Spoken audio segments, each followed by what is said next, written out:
bisitahan mo na ang buong Maynila sa Espantaho. Step forward po muna tayo para malapit tayo sa mga Manileño at Manileñas. Magandang gabi, Maynila! Pasko na naman! Metro Manila Film Festival na naman!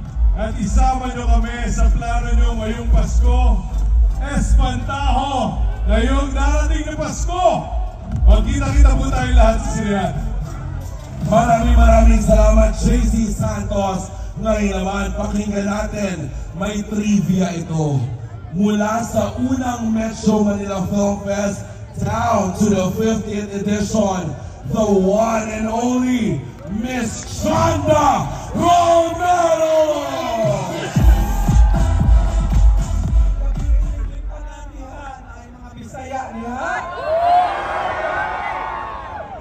May Pasko ninyong tanan, karong December 25, unaha biyang Espantaho ha.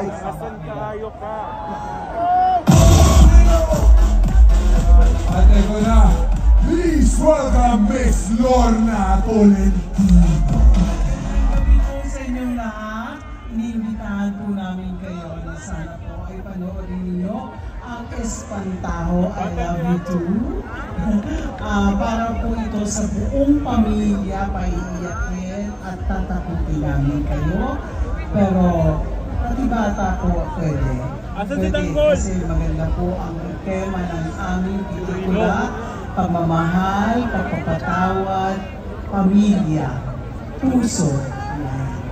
Sana po panoorin ninyo. Merry Christmas!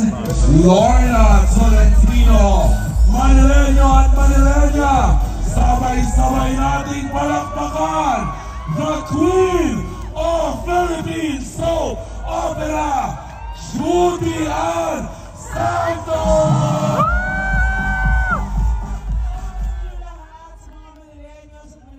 Maraming salamat sa paghihintay, salamat sa oras ninyo.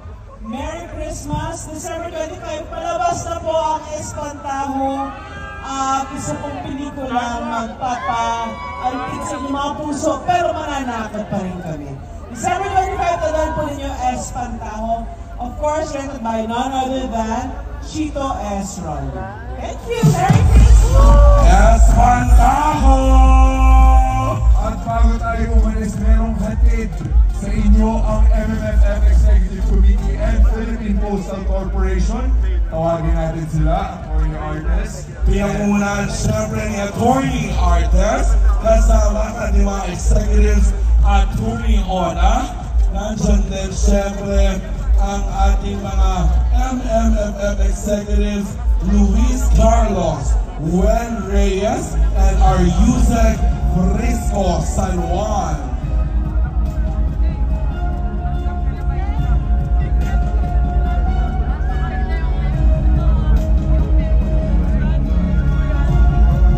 Picture taking muna tayo.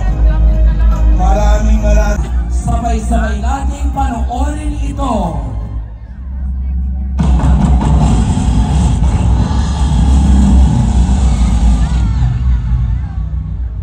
Dapat nung panoorin.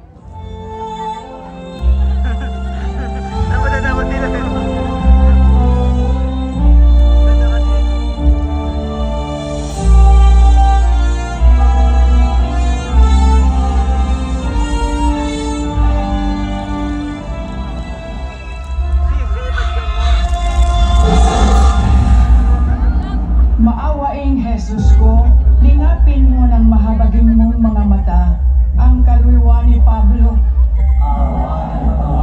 Kaluluwa ni Pablo.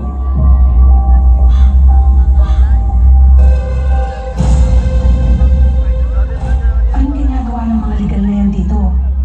Gusto ko nang ibenta ang bahay na ito. Teka lang mo. Paano po kami? Saan po kami titira? Halos 3 dekada kayong hindi nagpakita. Nung magkasakit si Pablini, hindi dumaraw ang mga anak mo. Ang pinag-uusapan natin dito ay ang karapatan ko bilang ina at ang karapatan ng mga anak ko. Anak rin po ako. Sampid ka lang dito. Huwag mo matawag-tawag na sampid ang anak ko!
Shanda Romero, JC Santos, Mon Confiado, Donna Cariaga, and Kian Ko. Maraming salamat sa inyong lahat. Thank you so much. Kasi pinalakpakan eh. Totoo. Tsaka wala nagsabi na palakpakan natin sila. Talagang pusa. Diba? Papanoorin natin sa attitude na yan.